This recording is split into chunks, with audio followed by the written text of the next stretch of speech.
Hello dear learners, कैसे हैं आप सब। तो डियर आज जो है हम लोग एक छोटे से टॉपिक को डिस्कस करेंगे। ये टॉपिक है आपका भाषा शिक्षण के नियम। तो डियर इस टॉपिक से आपका क्वेश्चन आता है, तो चलिए हम लोग डिस्कस करते हैं कि भाषा शिक्षण के नियम क्या होता है। अगर किसी बच्चे को जो है अगर हम लोग भाषा सिखाते हैं या भाषा वो सीखता है, तो उस प्रक्रिया के दौरान जो है उसे यहाँ पे कुछ नियम मनोवैज्ञानिक लोग दिए हुए हैं। तो वो नियम है क्या, ठीक है। तो पहला नियम ये है, मूर्त से अमृत की ओर, कॉन्क्रीट टू अब्स्ट्रैक्ट, ठीक है। तो इनका कहना है, मनोवैज्ञानिक का कहना ये होता है ना कि बच्चे का मानसिक विकास इतना नहीं होता है कि वो आपका अमृत चीज़ों को समझ सके, ठीक है।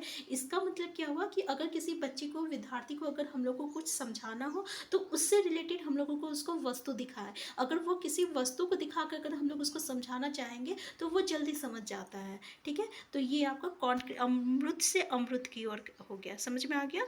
नेक्स्ट पॉइंट है आपका ज्ञात से अज्ञात की ओर। ज्ञात से अज्ञात की ओर डियर, जब आप बीएड कर रहे होंगे तो आप लोग जब लेसन प्लान बनाते होंगे तो वहाँ पे देखते होंगे कि अगर हम लोग किसी टॉपिक को स्टार्ट करते हैं तो उससे पहले हम लोग क्या कहते हैं, उसका प्रीवियस नॉलेज की बात करते हैं, ठीक है। फिर प्रीवियस नॉलेज की बाद ही जो है हम लोग नए टॉपिक को डिस्कस करेंगे। तो यही होता है ना, नॉन टू अननोन। इस नियम में क्या होता है ना कि बच्चे को जो है जो ज्ञान उसको पहले से पता रहता है, ठीक है ना, उस ज्ञान से ही जो है अज्ञात, मतलब कि फिर हम लोग नए टॉपिक को जो है हम लोग उसको डिस्कस करते हैं। इसको हम लोग कहते हैं ज्ञात से अज्ञात की ओर। क्लियर है। नेक्स्ट टॉपिक है आपका अनिश्चित से निश्चित की ओर। इसको कहते हैं हम लोग असर्टेन टू असर्टेन, ठीक है। तो इसमें क्या होता है डियर कि हम लोगों को क्या है, बच्चे की अनिश्चित से लेकर निश्चित की ओर जो है हम लोगों को लेके जाना रहता है। तो ये क्वेश्चन ऐसे ही पूछा जाता है, जैसे 3-4 ऑप्शन दिया हुआ रहेगा, उसमें से पूछा जाएगा कि कौन सा नियम नहीं है। अगर आपको निश्चित से अनिश्चित दे दिया जाएगा तो क्या ये नियम है? ये नियम नहीं है, क्योंकि नियम क्या बोलता है, अनिश्चित से लेकर निश्चित की ओर, निश्चित से अनिश्चित नहीं बोलता है, ठीक है। तो इस तरीके से जो है इस चीज़ का ध्यान रखना है कि फोर्थ पॉइंट ही बोलता है विश्लेषण से संश्लेषण की ओर, ठीक है। संश्लेषण की ओर मतलब एनालिसिस टू सिंथेसाइसिस। सॉरी, यहाँ पे थोड़ा सा प्रोनाउंसिएशन मेरे से मिस्टेक हो गया था, ठीक है। तो विश्लेषण से लेके संश्लेषण की ओर मतलब एनालिसिस से सिंथेसाइसिस।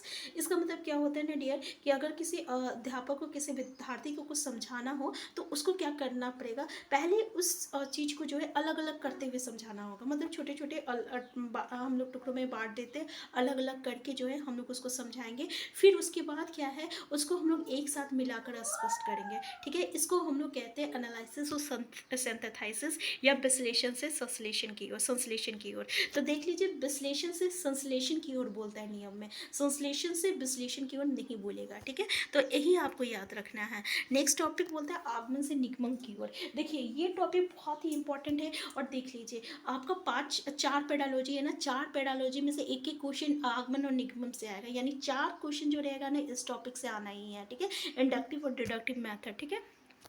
इंडक्टिव हम लोग कहते हैं आगमन और डिडक्टिव कहते हैं निगमन। इसको हिंदी इंग्लिश दोनों से समझ लीजिए। इसमें क्या होता है डियर, आपका निगमन, निगमन मतलब क्या होता है, पहले रूल होता है, फिर हम लोग एग्जाम्पल देते हैं, यानी पहले हम लोग उसको क्या बताएंगे, नियम बताएंगे, फिर उसका उदाहरण बताएंगे, ठीक है। ये डिडक्टिव में होता है। और इंडक्टिव में क्या होता है, इंडक्टिव में पहले हम लोग एग्जाम्पल बताएंगे, फिर हम लोग उसको नियम बताएंगे, ठीक है। तो पहले एग्जाम्पल, फिर उसके बाद हम लोग नियम बताएंगे, तो वो आपका इंडक्टिव मेथड होता है। और डिडक्टिव में क्या होता है, पहले हम लोग नियम बताएंगे फिर एग्जाम्पल देंगे, तो वो डिडक्टिव मेथड आता है। तो यहाँ पे बच्चों को हमेशा कन्फ्यूजन होता है, भाई इंडक्टिव क्या होता है, डिडक्टिव क्या होता है। इसके लिए आप बस ये वर्ड याद करो, रेड, ठीक है, RED, रेड।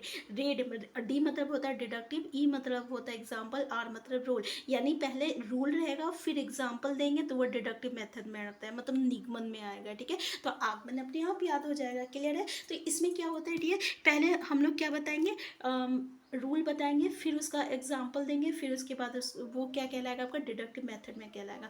मान लीजिए जो है अगर आपको मैथ्स का फॉर्मूला बता रहे हैं, तो पहले हम उसका क्या बताएंगे, देखो ये इस तरीके का इसका नियम है, फिर उसका हम उसका उदाहरण देंगे, तब वो डिडक्टिव मेथड होगा, ठीक है। लेकिन डायरेक्ट अगर हम लोग उदाहरण दे देते हैं और फिर उसको हम नियम बताएंगे, तो वो क्या हो जाएगा, आगमन मेथड हो जाएगा, इंडक्टिव हो जाता है, ठीक है। तो एक क्वेश्चन आता है कि ये इंडक्टिव और डिडक्टिव हम लोग किस में प्रयोग करते हैं, है, तो देखिए जब हम लोग व्याकरण का नियम जो है बताते हैं, तो उसके लिए हम लोग इसका यूज़ इस्तेमाल करते हैं, किस मेथड का, आगमन और निगमन का इस्तेमाल करते हैं, ठीक है ना। तो ये क्वेश्चन जो रहता है हमेशा पूछा जाता है, अलग अलग तरीके से पूछा जाता है, ठीक है। तो देखिए डियर कि इस पद्धति का प्रयोग जो है व्याकरण के नियमों को समझाने के लिए किया जाता है। क्लियर है, ये लाइन याद रखिएगा, ठीक है। इससे क्वेश्चन जो है हमेशा देखने को मिलता है।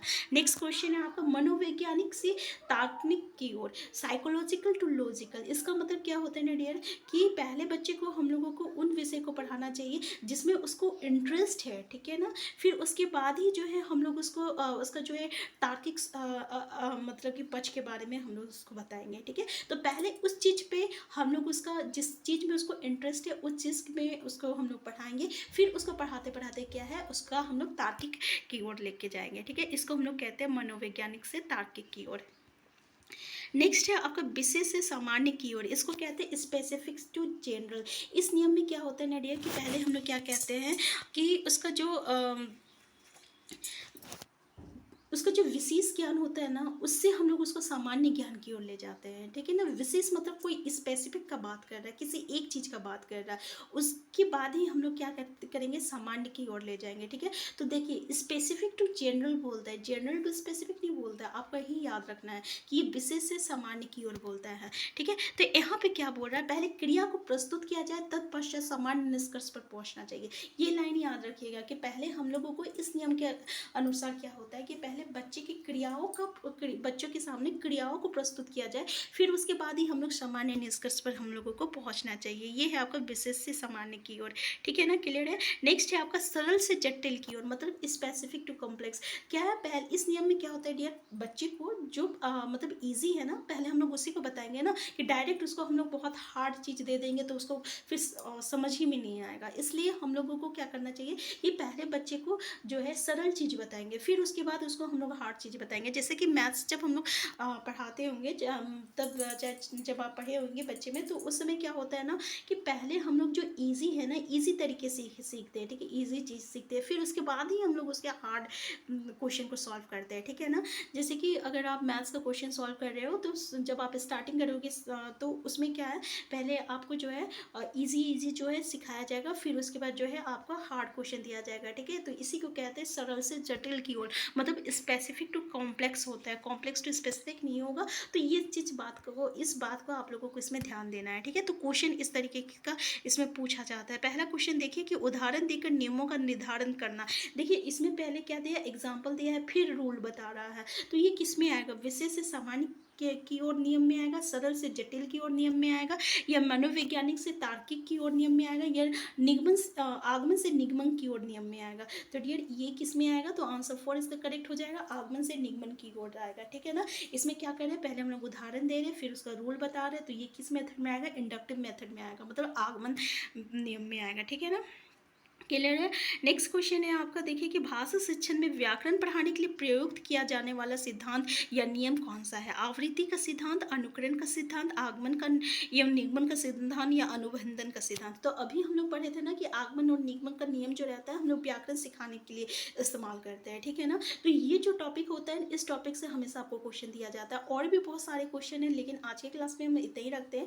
नेक्स्ट क्लास में जो है हम इसको आगे कंटिन्यू करेंगे। तो हम फिर मिलते हैं डियर, तब तक के लिए आप स्वस्थ रहिए, खुश रहिए। और चैनल में नए हैं तो सबसे पहले चैनल को सब्सक्राइब कर लीजिएगा। ऐसे ही टॉपिक हम जो है आपके पास लेके आएंगे जो कि एग्जामिनेशन पॉइंट ऑफ व्यू से इंपॉर्टेंट है, ठीक है। तो हम अगर प्लीज़ चैनल में अपने हैं तो चैनल को सब्सक्राइब कर लीजिएगा और लाइक और शेयर करना मत भूलिएगा। Thank you.